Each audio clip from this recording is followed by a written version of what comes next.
Hey everyone, episode number 23 of Dream Better English with me, James O'Reilly. How are you guys doing? It's the back to school edition. We are all going back to work, going back to university, going back to school, and we're all questioning our lives. Why? What is the purpose of my life? Is this it?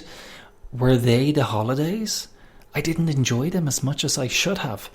Well, the only way around it is to pick up a new hobby and start all over again. So pick up means to start. So I think I'll pick up the guitar, which means I'll start learning how to play the guitar. So some people are picking up a new language. For me, I have decided that I will be, I started to pick it up before, but Turkish, because the Turkish language is the language of my wife. It is a bit tricky, but every language is tricky when you try to learn. But it's useful for me because I have in-laws. My in-laws are my wife's family. My mother-in-law, sister-in-law, father-in-law, brother-in-law.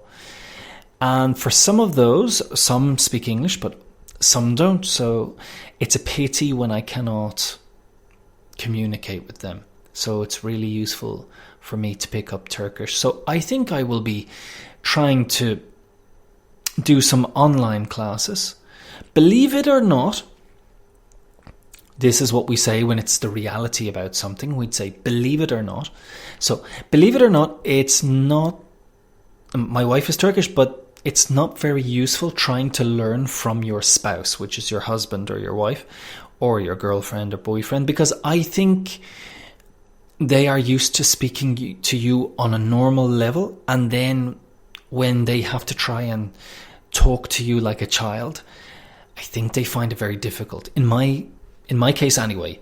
So I will be looking for online classes, and that way, as well as practicing a little bit with my in-laws on the phone every week or so. What about you guys? I hope you guys are looking forward to taking your English to the next level. I'm here obviously to help you guys with your listening skills. Just remember, you don't have to understand everything.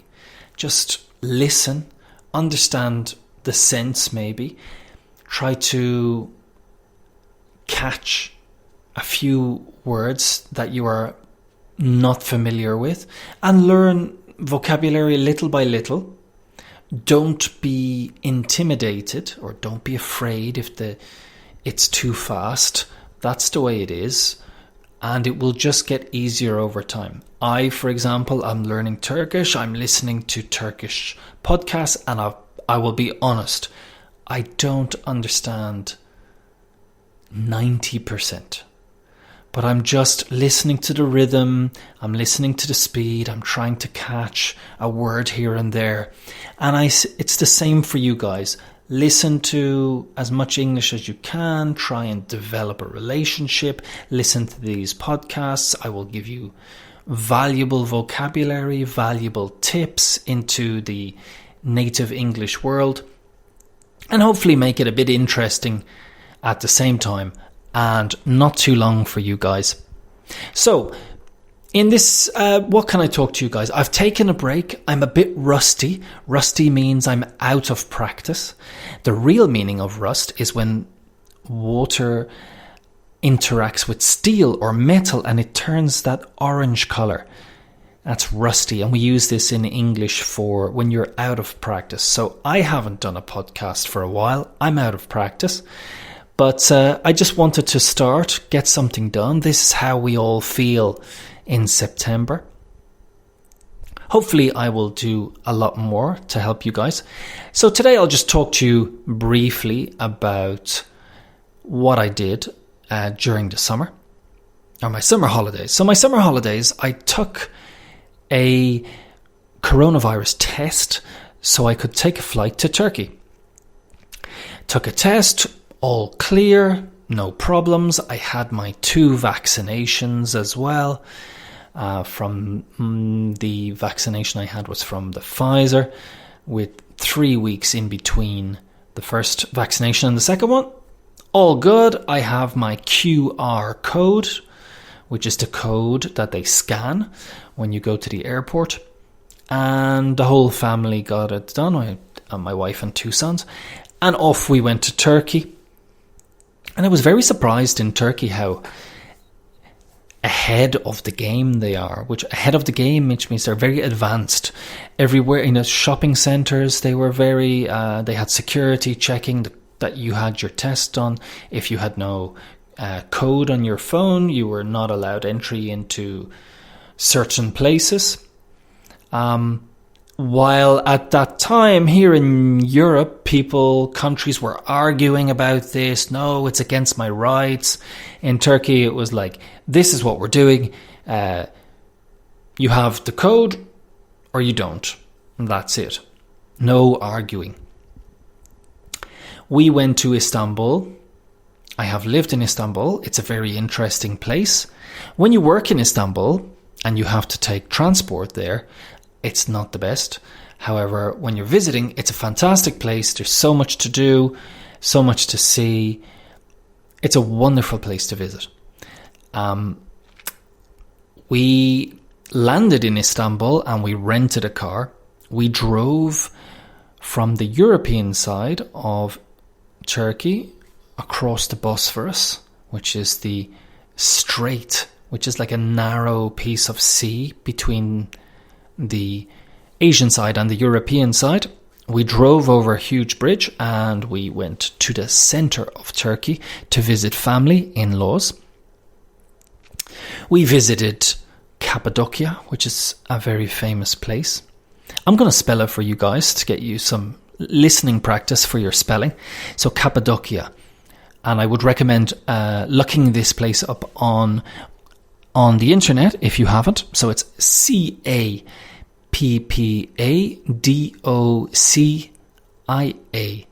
and that is Cappadoci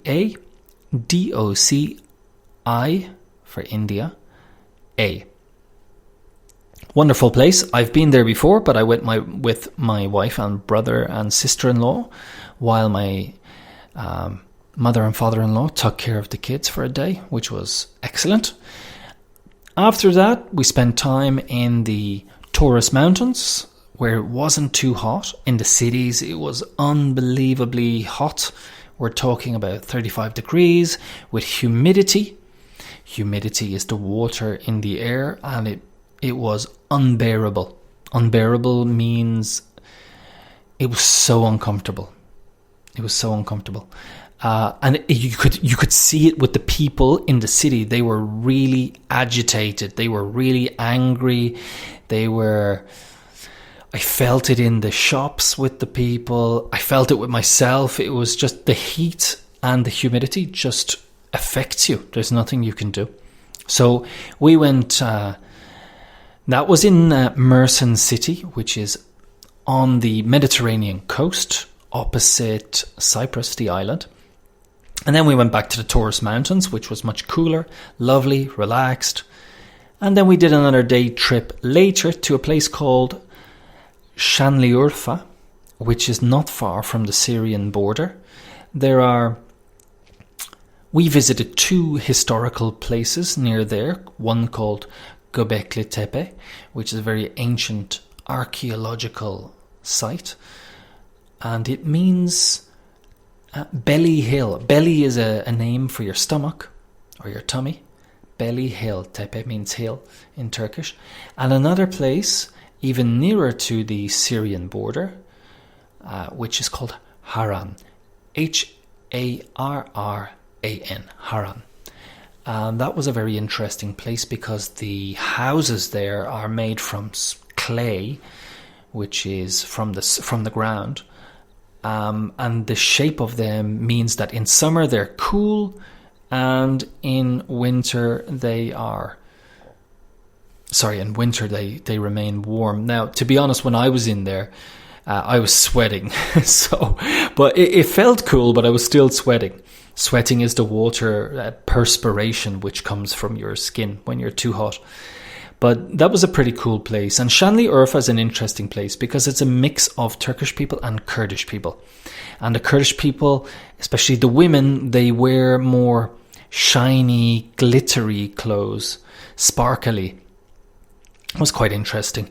So I would recommend going there if you go to Turkey. Definitely Cappadocia is a very famous place. You could take hot air balloons to see the wonderful landscape that the rain has, and the stone is a type of stone that has been molded by the rain over the years, and it's super interesting. Have a look online. And Haran and Göbekli Tepe, again, very interesting places. Şanlıurfa as well that's not the prettiest city in the world, but it's an interesting place, and I would recommend it, to be honest. And of course, the food is different in every place. On the way back, again, we visited a very famous place for food, which is called Antep, or Gaziantep, you'll see on the maps. Wonderful food there, baklava, the type of kebab that they make there is very famous in Turkey. And they are very obsessed with food when you go to Turkey, and it's a good obsession, I'll be honest. So there you go. I just wanted to give you your first podcast for this academic year. I hope it was okay for you. I'm going to knock out, or do, a lot more podcasts this year. I hope so anyway, to help you guys. And best of luck this academic year with your English. I'm going to do my best to help you guys. Remember, check out my YouTube channel. I will put it in the description. My website, Dream Better English. I do classes online if anybody's interested. And I will talk to you guys very soon. All the best. Bye.